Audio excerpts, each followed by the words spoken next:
Friendship day.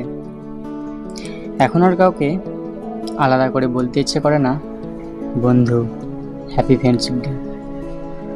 তার মানে এই নয় যে আমার কোনো বন্ধু নেই। জীবনের প্রতিটি মুহূর্তে অনেক ভালো মন্দ মানুষের সঙ্গে পরিচয় হয়। কেউ থেকে যায়, কেউ বা আবার সময়ের স্রোতে অনেক দূরে চলে যায়। তাই বলে সবাই স্বার্থপর একথা আমি বিশ্বাস করি না। হয়তো তাদের নিজস্ব পরিস্থিতি আছে। আজ 21 বছর বয়সে যখন বন্ধুদের সঙ্গে এক কাপ চায়ে আড্ডা, হাসি ঠাট্টা ও খুনসুটি করার কথা, ঠিক তখনই আমি ডুবে আছি গভীর কিছু ভাবনায়। হয়তো পরিস্থিতির চাপে, হয়তো অভাবে, হয়তো নিজের স্বভাবের কারণেই আমি অনেক দূরে সরে এসেছি। হয়তো এটাই জীবনের কঠিন পরীক্ষা, আর সেই পরীক্ষা আমাকে লড়তেই হবে।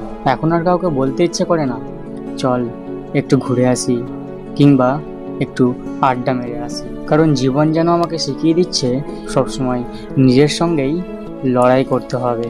তবুও আমি খুশি, একাকিত্বের মাঝেও নতুন একটা জীবনের নতুন কিছু খোঁজার চেষ্টা। এর মানে এই নয় যে আমি কাউকে ঘৃণা করি কিংবা হিংসা করি।